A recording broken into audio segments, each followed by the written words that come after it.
네, 안녕하십니까. 이번 시간에는 우리나라 초등학생 및 중학생 어휘력 개발을 위한 국민 참여 캠페인에 대해서 여러분들에게 그 취지와 그 필요성에 대해서 말씀드리도록 하겠습니다. 저는 어휘력 개발연구소 대표로 있는 윤재웅이라고 합니다. 자, 그럼 시작해 보도록 하겠습니다.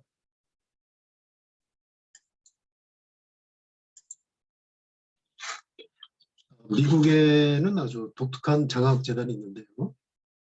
이 재단의 이름이 이제 그 딕셔너리 프로젝트라고 합니다. 딕셔너리라고 하는 것은 이제 사전인데요. 프로젝트라는 건 어떤 사업을 의미하고 있죠. 그 문해력을 위해서 학생들한테 이제 국어 사전을, 그 영어 사전을 무상으로 선물하는 그러한 장학재단입니다. 보통 장학재단 같은 경우는 이제 학비를, 즉 현금으로 지급하는 게 보통 관례로 되어 있는데요.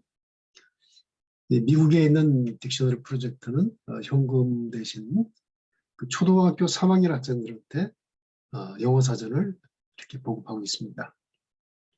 92년부터 시작했는데 한 30년 정도 역사가 됩니다. 홈페이지에 들어가면 자신들의 목적을 이렇게 설명해 놓고 있습니다. 우리의 목적은 모든 학생들이 되는 것을 되도록 지원하는 것입니다. 이렇게 되어 있어요. good writers, 잘 쓰는 사람이죠. 작가, 훌륭한 작가.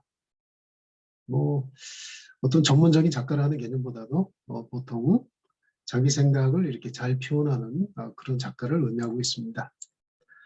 또 active readers, 그러니까 책을 아주 열정적으로, 아주 액티브하게 읽는 그런 사람이죠. 그리고 creative thinkers, 생각하는 사람, 어떤 창의적으로 생각하는 사람들을 이렇게 만들 수 있도록, 될 수 있도록 학생들을 지원하는 것이 목적이라고 합니다. 무엇을 통해서? 여기 밑에 있네요. 네. Providing gift, 학생들에게 하나의 선물을 줌으로 해서 어떤 선물이냐 하면은 사전입니다. 그들 자신, 개인이 소유할 수 있는 그러한 사전을 선물로 제공함으로 해서 이러한 목적을 달성할 수 있다는 것이죠. 그들이 잘 읽고 잘 쓰고 창의적으로 생각하는 그런 사람이 될 수 있도록 모든 학생들을 지원하는 것이 우리의 목적이다. 이렇게 되어 있습니다. 미국에서는 이제 문해력에 관한 논문이 많이 발표가 되고 연구를 하고 있는데요.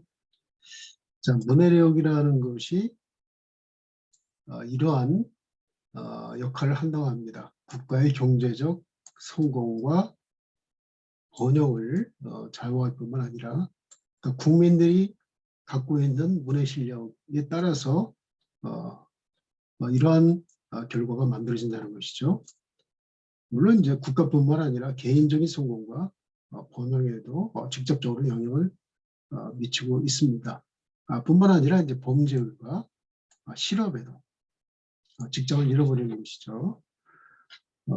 직접적으로 큰 영향을 미친다고 이렇게 판단하고 있습니다. 왜냐하면 정보라든지 지식을 습득하고 분석하는 능력이 바로 문해력에 달려있다고 보는 것입니다. 그 문해력이라고 하는 것이 이제 문장을 읽고 이해하는 능력이라고 볼 수가 있겠죠.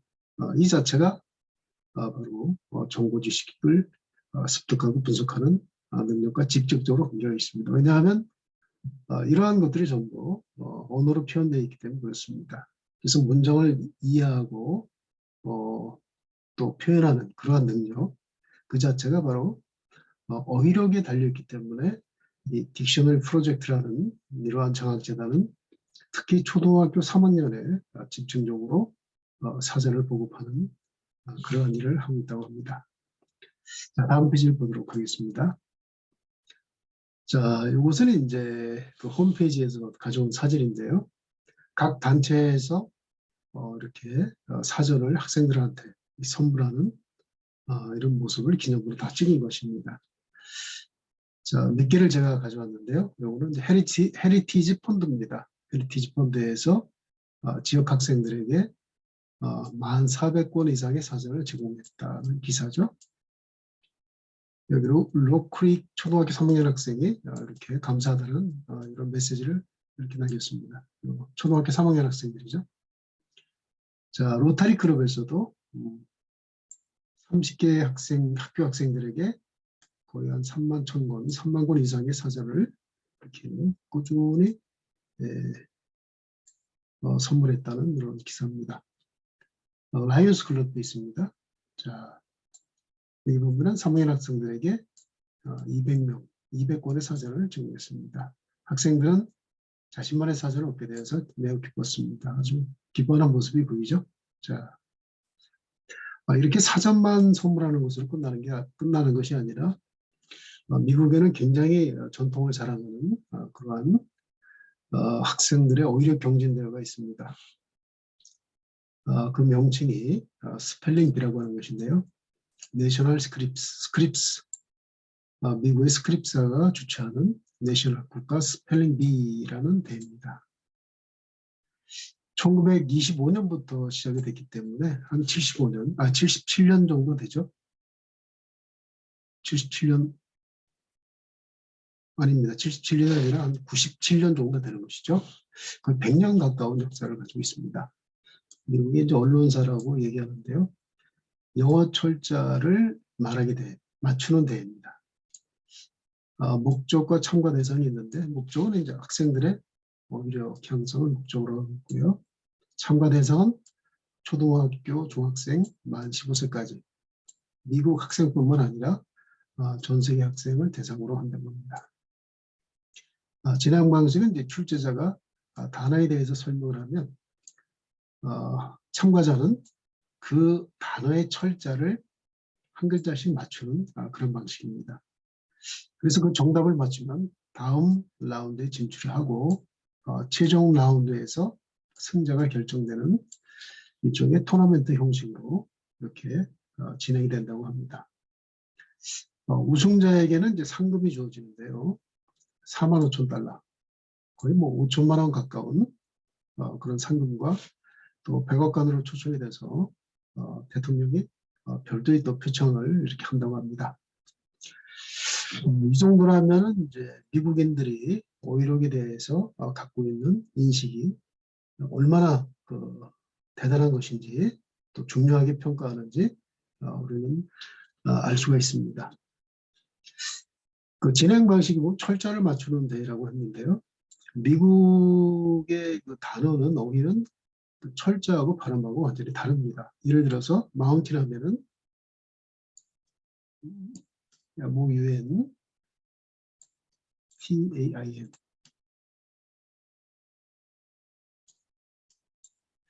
우리 사전을 보면 별도로 발음 기호가 이렇게 있죠. 발음은 마운튼 이렇게 하죠.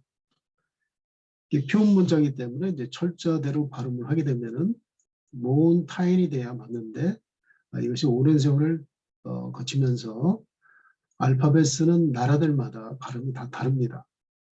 프랑스는 몽이라고 하죠. 예, 철자와 발음이 완전히 또 다르죠. 또 이스라엘 같은 경우는 이제 몬테 이렇게 발음을 하고 있습니다. 그러니까 철자는 같은데 그 단어의 그 형태가 완전히 다른 것이죠. 그래서 미국 학생들은 마운틴이라는 말은 알지만 마운틴이라는 글자를 쓰기 위해서는 철자를 다 외워하는 것이죠. 그리고 교과서에 쓰인 마운틴이라는 말을 읽기 위해서는 철자를 다 알고 있어야 하는 것입니다. 그래서 미국 학생들, 영국 학생들, 유럽 학생들은 이렇게 자기 나라 말을 공부하는데 굉장히 어려움을 겪고 있습니다. 한국은 철자하고 발음이 일치하기 때문에 이런 문제는 없죠. 반면에 이제 다른 문제가 또 있습니다. 자, 한번 보도록 하겠습니다. 이 그림은 이제 작년 3월 초에 그 EBS에서 기획한 6부작이죠. 당신의 문해력이라는 그 프로그램을 제가 화면을 캡처한 것입니다. 자, 요번에 이제 인하대 신명선 국어 교육과 교수십니다. 이분이 이렇게 얘기를 하죠. 미래 교육에 반드시 필요한 핵심 교육의 문해력이다. 미국도 마찬가지지만 한국도 이러한 중요성을 많은 전문가들이 인식을 하고 있습니다. 여기 있죠. 왜냐하면 정보와 지식을 분석하고 습득하는 능력이기 때문에 바로 그렇습니다. 이렇게 하지만 세상 돌아가는 물정도 알고 또 정확히 또 스스로 판단을 할 수 있고 또 새로운 직업을 또 기술을 습득할 수 있겠죠. 그리고 이분께서는 이제 문해력 향상의 열쇠는 어휘교육이라고 이렇게 하고 있습니다. 그런데 10명 중 1명만이 혼자서 공부가 가능하다 이렇게 이야기하고 있습니다. 그리고 이제 천지일보에서 나온 그런 기사입니다. 중학교 3학년 2,400명 대상으로 어휘력 시험을 했는데 어휘력 테스트 결과 10명 중 1명만 혼자서 공부가 가능하다 이렇게 그 결과를 EBS에서 이제 발표를 하고 있었죠. 실제로 이제 그 신문에 나온 기사 천지일보인데요. 한번 자세히 보도록 하겠습니다. 읽어도 여기 타이틀 기사는 읽어도 뜻을 몰라요. EBS 당신의 문해력에 대한 현실 공개 이렇게 돼 있죠. EBS에서 국내 최초로 중학교 3학년 대상 대단히 어휘력 시험을 본 결과 2,400명이면 사실 모집단이 굉장히 큰 거라고 볼 수가 있습니다. 우리나라 중학교 3학년 10명 중 단 1명, 그러니까 10%만이 혼자서 교과서를 읽고 스스로 공부할 수 있는 수준의 어휘력을 갖추고 있는 것으로 드러났다. 3월 11일자 기사입니다. 중학교 3학년은 이제 초등학교 6년, 유치원도 1년 이렇게 포함시킨다면은 중학교 3년, 10년을 공부한 학생들이 자기 나라 말로 쓰여진 교과서를 읽고 이해할 수 없다는, 어쩌면 인류 교육사에 이러한 결과가 과연 이러한 현상이 나타날 수 있을까 참 의문이 들 정도로 굉장히 충격적인 결과를 보여주고 있습니다. 아까 딕셔너리 프로젝트 그 자료를 보면은 문해력이 국가의 경제적 성공과 번영 그리고 개인의 실업과 범죄율을 좌우한다고 했을 때 우리나라의 미래가 어떻게 될지는 충분히 짐작이 가지 않을까 하는 생각이 듭니다. 그 원인이 뭔가 한번 살펴봤는데요. 이건 이제 조선일보에 나온 기사였습니다. 2013년도 그러니까 거의 10년 가까이 된 기사인데요. 조선일보에서도 이러한 비슷한 테스트를 한 적이 있습니다. 여기서는 이제 지문을 가지고 테스트합니다. 한번 읽어보도록 하겠습니다. 조선일보가 2010년 서울 지역 5개 초등학교 4학년 학생들을 대상으로 조사한 결과 71%가 지문을 읽고도, 그러니까 주어진 문장을 읽고도 무슨 내용인지 이해를 못했다고 한다. 70%가 글을 읽고도 무슨 내용인지 모른다고 하는 것이죠. 그 원인은 국어의 70%를 차지하는 한자어의 뜻을 몰라 문자를 해독하지 못하는 독해불능 현상이 나타난 것이다. 이렇게 그 원인을 분석하고 있습니다. 읽기는 읽지만 다 한글로 쓰였기 때문에 그 뜻은 전혀 모르는 그 원인이 바로 그 한자어 때문이다 이렇게 밝히고 있습니다. 그렇다면 실제로 아이들 교과서를 한번 보도록 할까요? 자, 이것은 이제 초등학교 5학년 과학 교과서입니다. 한자어가 얼마나 많은지 한번 보도록 하겠습니다. 태양계와 별이라는 그런 단원인데요. 태양처럼 스스로 빛나는 천체를 항성이라고 합니다. 그리고 지구처럼 태양의 주위를 돌고 있는 천체를 행성이라고 합니다. 제가 노란 색깔을 칠해놓은 건 이거 한자어입니다. 요거는 이제 우리 고유어죠, 별. 나머지는 이제 좀 고유어라고 볼 수가 있는 것이죠. 자, 스스로 이런 것은 이름부터 우리가 써왔던 말입니다. 한글 자체는 사실 발음 기호거든요. 그래서 우리 고유어를 표기하기 위해서 사실 한글이 없으면 안 되죠. 뿐만 아니라 한자의 발음을 정확하게 표기하기 위해서 사실 또 한글도 필요합니다. 근데 그 한자어를 이렇게 한글로만 표기해 놓으면 그 의미 자체를 정확하게 사실 알 수는 없죠. 자, 항성이라고 하는데 스스로 빛을 내는 천체를 별 또는 항성이라고 합니다. 왜 항성이라고 할까요? 이 항자가 여기 있죠.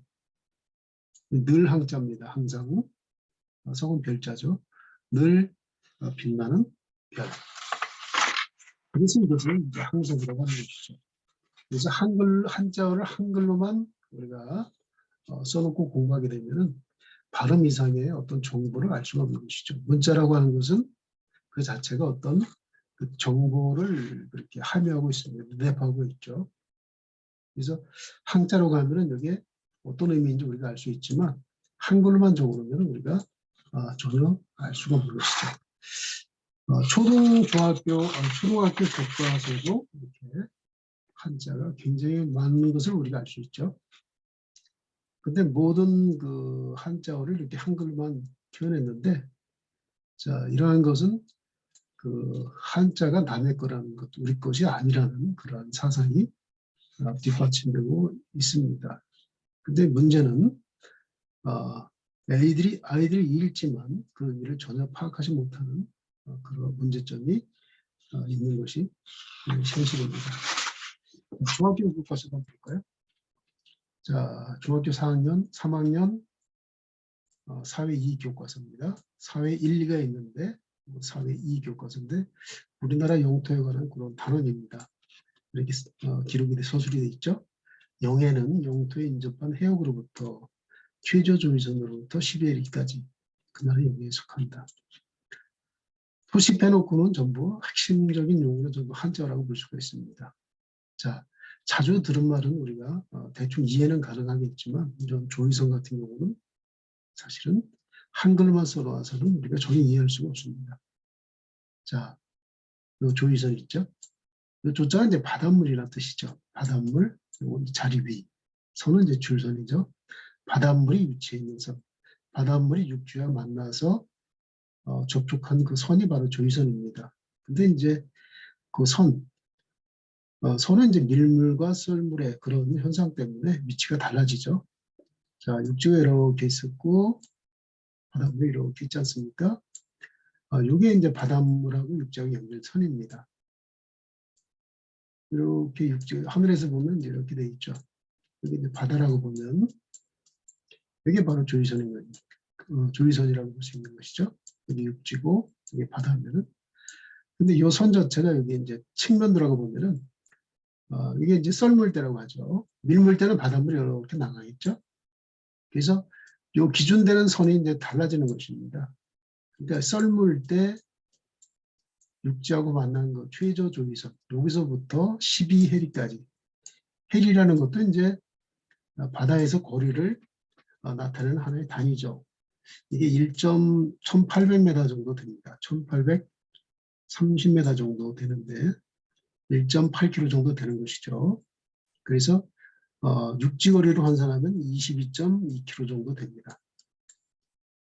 그래서 그 헬이란 말, 이러한 말, 전부 한자어로 만들어진 이런 말 자체를 그 어원 없이는 우리가 사실 이해하기 불가능하다고 볼 수가 있습니다. 우리 학생들이 어려움을 겪는 이유가 바로 이 한자어 때문이라는 것을 우리가 이렇게 확인할 수가 있습니다. 고등학교, 대학 가면 더 심하겠죠. 모든 용어, 모든 전문적으로 사용되는 그러한 용어들, 물리, 화학, 생물, 법학, 역사, 농학, 수산업 모든 분야의 그 전문적인 용어가 이렇게 전부 한자어로 되기 때문에 그렇습니다. 자, 우리가 그 아이들한테 이러한 나무를 보여주면 아이들은 보이는 것만 존재한다고 믿습니다. 우리가 가르치지 않으면은 이 나무에 뿌리가 있는 것을 알 수가 없습니다. 그 아이들은 우리가 하늘에도 길이 있는 건 압니다. 비행기는 하늘에 정해진 길을만 이렇게 가게 되지만 바다도 마찬가지입니다. 해로가 있습니다. 하지만 아이들은 육지에 눈에 보이는 그 길만이 전부라고 생각하죠. 자, 마찬가지입니다. 우리가 안중근 의사, 현충사 이렇게 써 있죠. 근데 아이들은 왜 안중근을 의사로 하는지 굉장히 궁금해하고 있습니다. 왜 병원에서 일하는 의사 같지는 않은데 왜 안중근을 의사라고 하는지 원을 모르면 사실 알 수가 없죠. 현충사는 마찬가지입니다. 현충사가 왜 절이 아니죠? 이렇게 물어보면은 원을 따지지 않고서는 우리가 알 수가 없죠. 그래서 우리는 나무의 뿌리처럼 우리말의 뿌리인 한자를 아이들한테 꼭 가르쳐야 될 필요가 있습니다. 자, 이게 한자 형태라고 부르시죠. 그것도 의사, 현충사입니다. 근데 한자는 그 자체가 뜻을 가지고 있는데 우리가 그 뜻을 알면은 그 뜻을 알면은 알아야 또 이 단어를 이해할 수 있는 것이죠. 그래서 어쨌든 모르는 낱말을 우리가 만났을 때 사전을 통해서 그 의미를 우리가 알아야 되는데 그 사전 자체가 사실은 굉장히 중요한 역할을 할 수가 있는 것이죠. 그래서 어떤 사전을 가지고 아이들이 공부하느냐 사실 자체가 굉장히 중요합니다. 결국 한자가 모든 학습의 근본적인 문제라고 했을 때 한자를 어떻게 하면 학생들이 사전을 통해서 쉽게 이해할 수 있느냐 그것이 관건이라고 볼 수가 있습니다.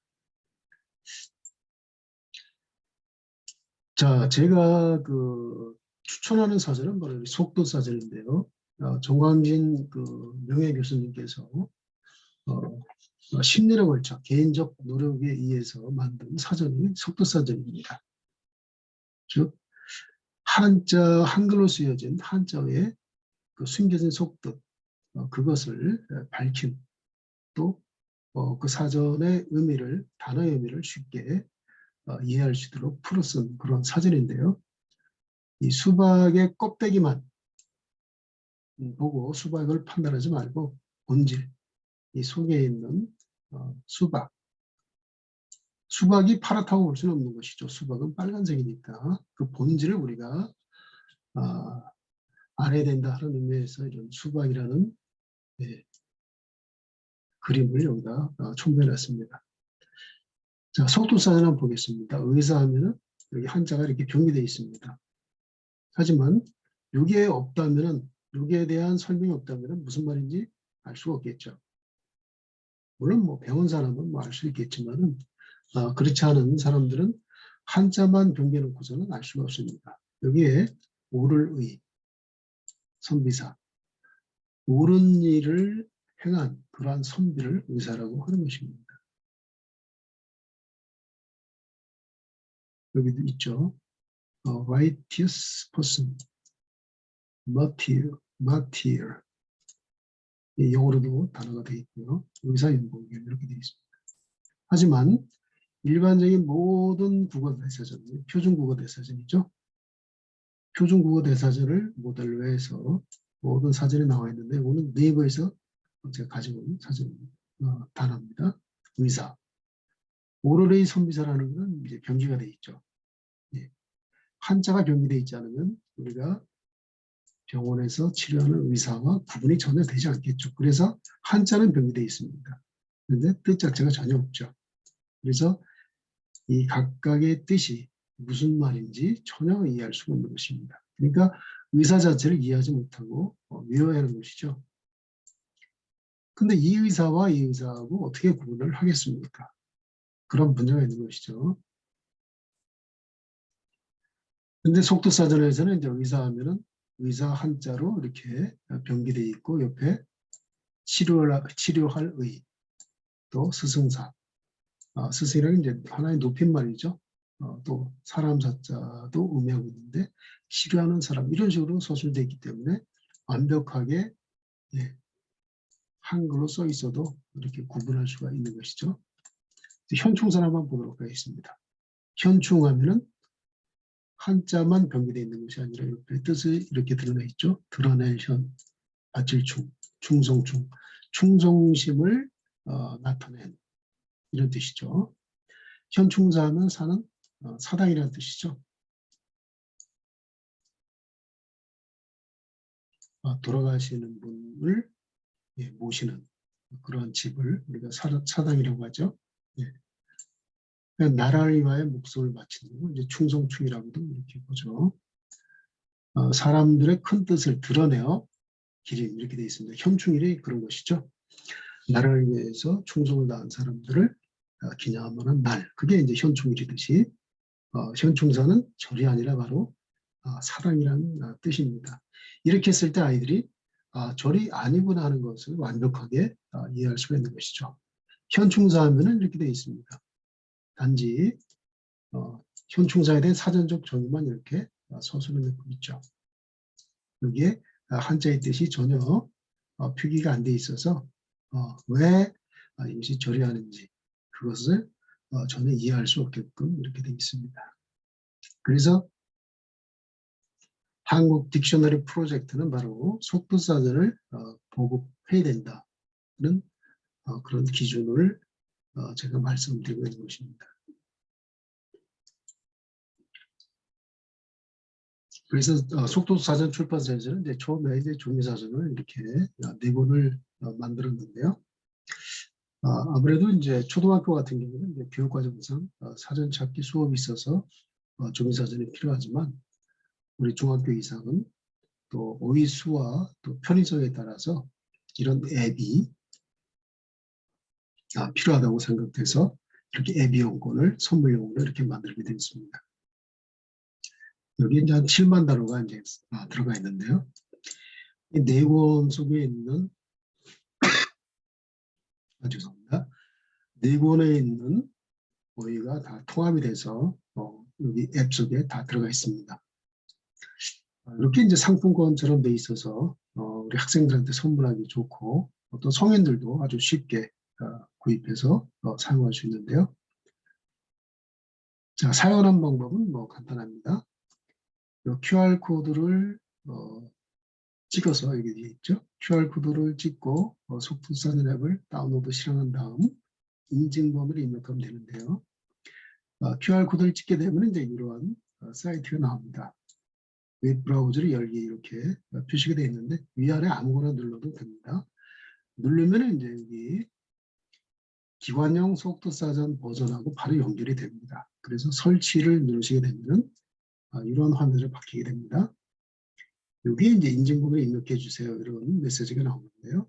여기에 이렇게 16자리 카드 번호 숫자랑 똑같죠? 그러니까 슬래시 빼고 숫자만 입력하시고 인증하기 누르면 이런 초기 화면이 나옵니다. 그리고 이제 검색어를 입력하시고 돋보기를 누르시면 단어 프리가 이렇게 나옵니다. 실제로 이렇게 찾아보시면 되고요. 또 하나는 이제 앱스토어에 들어가셔서 예를 들어 구글 플레이 스토어에 들어가셔서 속뜻사전을 이렇게 입력하시고 엔터를 치시면 2개의 앱이 나옵니다. 여기 이제 위에는 이제 속뜻사전 기간 버전이고 아래쪽은 이제 개인 버전입니다. 서로 좀 차이가 있는데요. 그래서 이 기간 버전이 나오면 설치를 누르게 되면 똑같이 이런 화면으로 바뀌게 됩니다. 그래서 이 칸에 인증번호 16자리 누르시고 인증하기 누르면 이렇게 초기 화면이 나와서 바로 사용하실 수가 있습니다. 속뜻사전 앱 이용권의 가격은 22,000원밖에 되지 않습니다. 피자 한 판 값도 되지 않는 그런 값이죠. 그래서 한 번만 깔면은 평생을 쓰실 수가 있고요.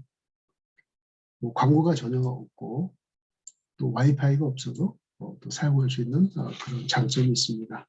그래서 초등 6학년 졸업할 때 앱 이용권을 선물해 주시면 뭐 평생을 중고등학교, 대학교 또 졸업 후 죽을 때까지 그래서 평생학습의 동반자가 될 수가 있는 것입니다. 이 정광진 교수께서 한 10년을 연구해서 만든 사전인데요. 정광진 교수란 분을 옆에 선생님으로 모시고 공부할 수 있는 그러한 아주 큰 혜택이 있는 것이죠. 저도 이 피자는 아주 좋아하지만 먹을 때 잠깐 그런 만족뿐이죠. 자, 우리 아이들의 머리를 채워줄 수 있는 그런 사전을 먼저 선물해 주시는 게 또 값진 선물이 아닌가 생각이 듭니다. 앱 요거 저 개인용 버전은 이제 개인이 스스로 들어가서 그렇게 스마트폰에서 이제 결제를 하면 되고요. 이거는 이제 단체로 구입해서 사용하는 건데 구매 단위는 요거는 이제 100장 단위로 구입하실 수가 있습니다. 100장이면 220만 원이죠. 그래서 220만 원이면 100명한테 평생의 스승님 속도사절을 이렇게 선물하실 수가 있습니다. 자, 국민 여러분의 의료개발 캠페인에 적극 참여를 바랍니다. 그리고 제가 대표적으로 이제 이렇게 좀 써놨는데요. 적극적으로 참여하실 분들. 첫 번째는 이제 초중고등학교, 대학교 교장 선생님 및 총장님께서 이 앱사전을 좀 관심을 많이 가졌으면 좋겠습니다. 그리고 지역인재 육성을 위해서 또 많은 장학금을 지자체에서 쏟아붓고 있는데요. 이 앱 선물하시게 되면은 지역인재 육성뿐만 아니라 공무원들의 어떤 역량 강화를 위해서도 굉장히 도움이 될 겁니다. 그리고 향토인재 육성을 원하는 많은 지역 재단이 있는데요. 아이들한테 돈을 지급하는 것보다도 더 많은 학생들의 혜택을 받을 수 있게끔 예를 들어서 220만 원이면 거의 100명, 2200이면은 그 1000명의 학생들을 인재로 만들 수 있는 그런 장점이 있는 것이죠. 그 기업체의 사회공헌 활동으로 사용해도 굉장히 좋고요. 요즘 많은 큰 기업체에서 독서 경영을 많이 활용하고 있는데 독서를 제대로 하기 위해서는 어휘력 뒷받침이 돼야 되겠죠. 그래서 직원들의 역량 강화를 위해서도 큰 도움이 될 거라고 생각합니다. 그리고 모국의 발전을 위해서 졸업생이나 동문회에서도 많이 그 장학금을 지원하고 있는데 이제는 장학금보다도 이렇게 속도사전 앱을 선물하시는 게 어떨까 생각합니다. 예를 들어서 신입생이 300명 들어오면 평균 300명한테 앱을 선물하시게 되면 660만 원이면 모든 학생들이 혜택을 볼 수 있고 이 300명 전체를 인재로 만들 수 있는 그러한 아주 커다란 장점이 있습니다. 또 국가 및 지역 발전을 원하는 또 봉사단체 또 이렇게 각종 단체들이 많이 있는데요. 대표적으로 우리나라의 로타리 클럽과 라이온스 클럽이 있습니다. 제가 처음에 소개했듯이 미국에는 로타리 클럽과 라이온스 클럽이 딕셔너리 프로젝트라는 그 문해력을 위한 그 어휘력 그 개발 사업에 굉장히 많은 투자를 하고 있습니다. 지원을 하고 있고요. 우리 한국에서도 로타리 클럽과 라이온스 클럽이 우리 초등학생들의 어휘력 발전에 큰 역할을 해주시길 부탁드리겠습니다. 다시 한번 국민 여러분들의 많은 참여를 부탁드리고 이렇게 많은 관심을 갖고 들어주셔서 감사합니다. 네, 이것으로 마치도록 하겠습니다. 감사합니다.